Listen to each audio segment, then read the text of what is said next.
noite a todos. É sempre um desafio o momento que a luz acende, que estamos com uma música tranquila, envolvidos numa atmosfera tão boa e dá uma vontade de continuar com o olho fechado. Mas vamos lá. Antes da gente começar com a lição de hoje, eu quero fazer um convite para vocês. Enquanto eu estiver falando, claro, por favor, prestem atenção em mim, mas puxem na memória algo pelo qual vocês são gratos. Algo pelo qual vocês agradecem. E pode ser algo muito pequeno ou algo muito grande. Mas puxem na memória, puxem na cabeça de vocês algo que vocês realmente transbordam. Tudo bem? Fazemos esse combinado? Então, vamos começar. Bom, sabemos que estamos estudando Fonte Viva, pelo Espírito Emmanuel, psicografado pelo Chico, e a nossa aula de hoje é a número 9, que diz, só um minutinho, porque eu não consigo fazer com uma mão só. Vamos lá. Título: Estejamos contentes. Bom, sabemos que sempre nessas lições o Emmanuel nos traz, o Chico nos traz, uma passagem do Evangelho. Aqui, claro que não é diferente. Nessa passagem é a primeira carta de Paulo aos Timóteos. Lembrando que Paulo escreveu várias cartas, várias epístolas, vamos dizer assim, tentando manter que o povo, que os novos cristãos, que os seguidores do Evangelho continuassem os estudos e continuassem seguindo as lições do Mestre. Nessa carta, Paulo diz: tendo, porém, sustento e com que nos cobrirmos, estejamos com isso contentes. Bom, no primeiro momento, podemos analisar aqui o que o Paulo falou.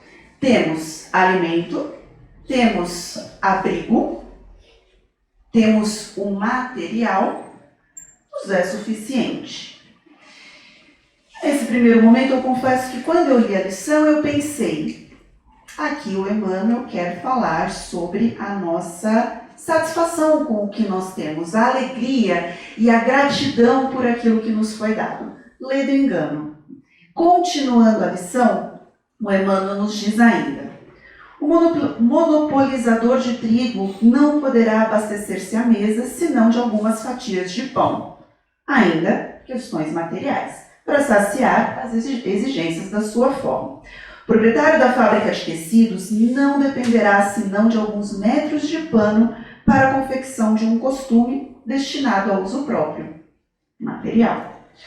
Ninguém deve alimentar-se ou vestir-se pelos padrões da agulha e da vaidade, um excesso do material, mas sim de conformidade com os princípios que regem a vida em seus fundamentos naturais.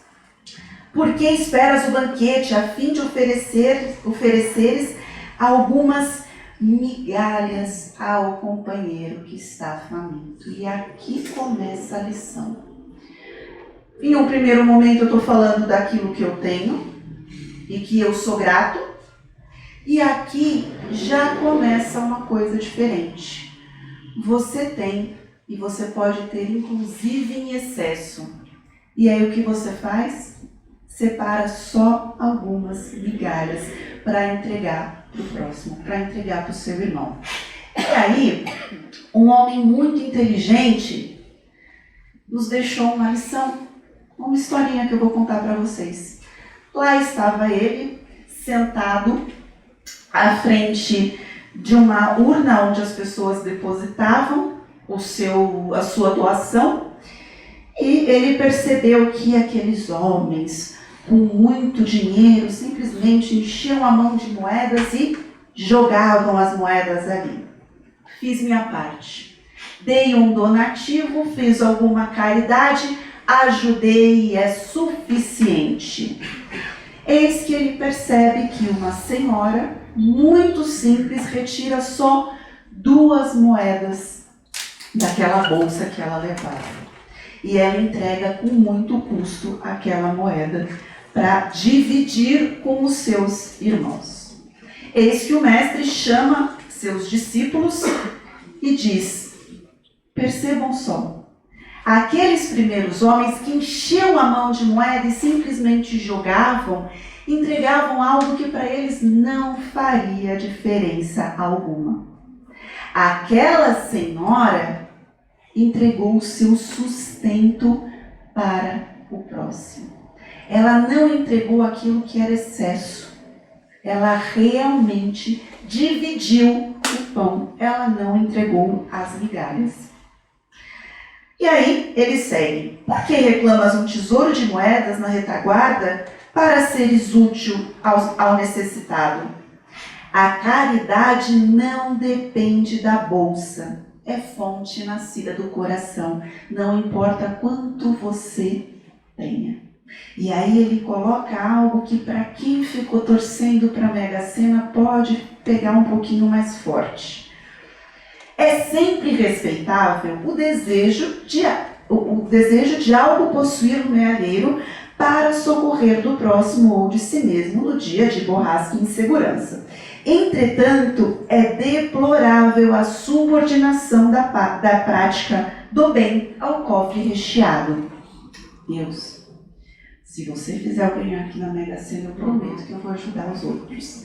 Deus, eu prometo que eu vou separar aqui para fazer uma doação e uma caridade. É isso que o Emmanuel contou para a gente, isso lá atrás, sem saber quanto que estava a Mega da Virada. Gente, até aqui estamos colocando caridade como entrega de bens materiais. É isso que o Emmanuel colocou na lição. E claro, necessidade básica de qualquer ser humano, alimento e abrigo. Suprida essa necessidade, será que é só isso que nós fazemos de caridade? Será que é só isso que nós podemos fazer como caridade? Entreguei um dinheiro, está tudo bem. Peguei o Pix, agora é até mais fácil, né? Não preciso andar com uma bolsa de moeda. Mandei um Pix ali, ajudei, tudo bem. Pois é, não funciona bem assim. Curiosamente, a caridade material é a mais simples e a mais fácil que nós podemos fazer. E aqui dadas, claro, as devidas proporções de necessidade, etc. Mas é a mais simples. Eu tiro aqui e eu entrego. E aí eu quero dar um exemplo para vocês. Imaginem só, vocês estiveram aqui falando sobre caridade, caridade, caridade. Chegou no fim de semana, não vou aproveitar carnaval. Deixa eu dar uma olhadinha aqui nesse meu armário abarrotado de coisas e separar algumas peças aqui para doar. Alguém deve estar precisando. Ótimo, muito bom. E aí você enche aquele... Todo lugar tem roupa e você está separando o que vai doar e etc. Liga a TV, está ouvindo alguma música, assistindo alguma coisa enquanto faz essa separação à caridade. Enquanto você dobra uma roupa e outra, vem à sua cabeça: por que aquela criatura do meu trabalho fez aquilo comigo? Ela não tinha o direito de fazer aquilo comigo, mas que absurdo, que pessoa horrível! Tomara que a vida dela deu alguma coisa errada. Olha, tomara que alguém pegue essa fofoca que ela está contando. E aí você está fisicamente fazendo o bem, materialmente fazendo o bem, mas como que está a sua cabecinha? Está fazendo bem? Está emanando o bem? E sabemos que tem pessoas que é muito difícil. E aí Jesus vem e fala pra gente: amai os vossos inimigos. Percebe o quanto, por mais desarrumado que o seu guarda-roupa esteja, a doação material é muito simples. Mas a doação moral, a caridade moral é um desafio muito maior. Curiosamente, Kardec contou pra gente. Kardec não, né? Kardec fez uma pergunta muito inteligente aos espíritos, que foi lá na questão 886 do Livro dos Espíritos. Kardec pergunta: qual o verdadeiro sentido da palavra caridade, como entendia Jesus? Os espíritos respondem: Benevolência para com todos. Para com todos, para com todos. Não só para com as pessoas que você gosta, ou para com as pessoas que pensam como você, ou para as pessoas que nunca te feriram e te magoaram. Não tem esse parênteses aqui.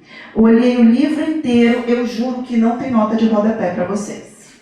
Para com todos. E segue. Indulgência para as imperfeições alheias.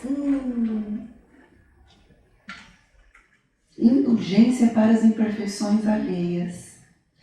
Perdoai as nossas dívidas, assim como nós perdoamos. Olha só, eu faço a oração pedindo isso.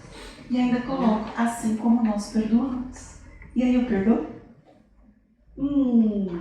Meus amigos, a indulgência aqui aparece não só porque você precisa ser legal, mas porque você também precisa dela. Alguém aqui tem a percepção que é perfeito? Ficou constrangido de levantar a mão? Perfeito, alecrim, nunca errou? Mas quando nós erramos, e às vezes a gente demora para descobrir que errou, vai pensar, mas há 20 anos atrás, por que eu fiz isso? O que eu espero que a outra pessoa faça? Por favor, me perdoa. Eu errei. Fui moleque. Errei. E por que eu não faço com o outro? Se é isso que eu espero. E olha que curioso. Estamos na caminhada para a perfeição. Que incrível. Mas enquanto a gente está aqui, meus amigos, ninguém é perfeito. Todo mundo vai errar. Caridade, às vezes, é eu entender. A pessoa me entregou o que ela tinha e o que ela sabia. E isso dói. E isso é difícil. Eu dou aula no primeiro ano do Evangelho segundo o Espiritismo, quando nós falamos bastante sobre moral. E aí nós começamos a falar bastante sobre aquelas coisinhas que machucam. Toda aula tem perdão. Quem for escrever ali já sabe. Vai falar sobre perdão, vai falar que tem que perdoar. Vai falar que é assim? É fácil? Não. Por isso que é uma aula que causa bastante incômodo para os alunos. É simples o tema, mas pega lá dentro. Mas está aqui, não fui eu que falei.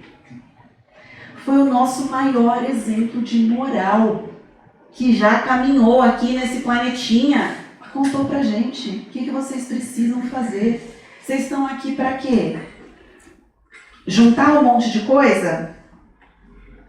Não, meus amigos. Não. A doutrina não contou isso pra gente. Nós estamos aqui para dar um passinho na nossa caminhada evolutiva. E aí, curiosamente, quando Kardec coloca essa questão aqui, na codificação, ele põe exatamente num capítulo que é Lei da Justiça, Amor e Caridade. Uma coisa andando junto com a outra. É Emmanuel que falou pra gente sobre caridade? Foi o Chico que falou pra gente? Foi ele. Mas então, o que eu posso fazer naquele momento que eu estiver sentadinho, fazendo a minha oração e arrumando as minhas coisas, e vem aquela pessoa na minha cabeça? Porque elas incomodam, inclusive, no pensamento. Elas não atrapalham a gente só no dia a dia. Às vezes elas vêm no pensamento também. O que eu posso fazer? Peça. Não estou conseguindo lidar com isso. Não estou conseguindo perdoar. E tudo bem. Por quê? No nosso momento de evolução, no nosso momento de aprendizado, algumas coisas ainda são muito difíceis, tudo bem. Às vezes a gente aceitar que o outro pensa diferente de nós e age diferente de nós do que nós faríamos, é difícil e realmente é. Neste momento, peça para o Pai dar força e cuidado, porque eu não estou falando de força física. Eu estou falando de força moral. Não pode fazer oração, me dá força para lidar com essa pessoa. Não, me dá força para lidar com isso. me dá força para perdoar, me dá força para lidar com essa situação, porque eu não estou conseguindo. Eu perdoei? Não, ainda não. Mas eu dei o primeiro passo da caridade. O primeiro passo. Eu coloquei o seu nome em uma oração. E não pedindo mal para você, porque não funciona, tá, gente? Não funciona pedindo mal para as pessoas. E pior que às vezes volta pra gente, né? Tem que tomar cuidado. Eu não pedi mal. E eu orei por você. Eu mandei minimamente algo positivo meu. Eu mandei amor do meu coração para você. Percebe como a caridade vai muito além do material? Que é um outro detalhe. Hoje nós temos uma escassez enorme de tempo. Sabe o que às vezes é caridade? Você sentar e conversar verdadeiramente com alguém que está precisando. E às vezes você nem sabe que a pessoa está precisando, mas você está ali. Porque o seu tempo não é mais importante que o tempo dela. E no fim, meus amigos, estamos todos nós no meio de uma bagunça, cada um tentando lidar com isso da melhor maneira possível. Nosso planetinha está assim, está bagunçado. Porque faz parte do momento dele. Um momento de mudança. Quem aqui já fez mudança e eu não quero acionar gatilho em ninguém? O que você faz na mudança? Você pega aquele armário que está bagunçado e tira tudo. Você separa um monte de coisa em caixa. E antes de você estar naquela casa organizadinha, nova, bonitinha, está um caos. Quero contar para vocês que estamos no caos.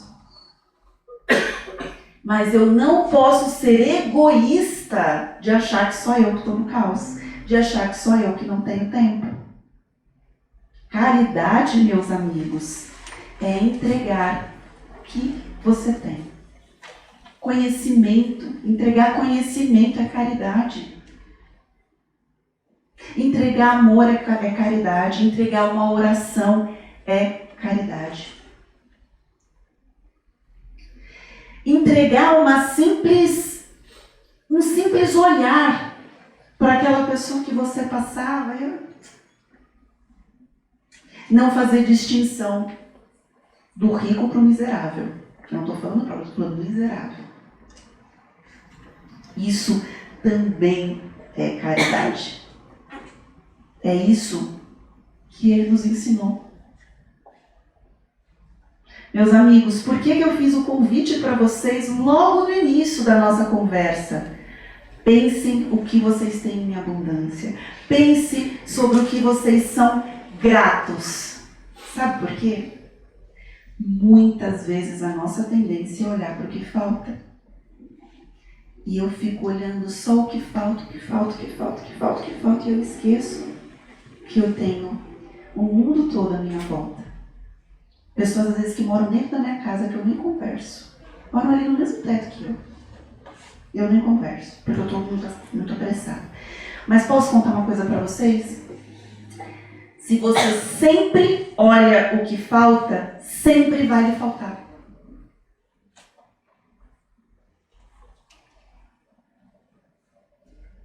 Meus amigos, nós somos abundantes. Somos abundantes. Todos nós. Eu não estou falando que não temos dificuldades. Eu não estou falando que não temos desafio. Mas nós somos abundantes. Vós sois deuses. Não fui eu que falei isso. Não sou eu que estou falando isso para você. Usem, reconheçam essa abundância e dividam essa abundância. Estejam contentes com aquilo que vocês têm. E não só contentes, mas transbordem aquilo que vocês têm. Muito obrigada e boa noite a todos.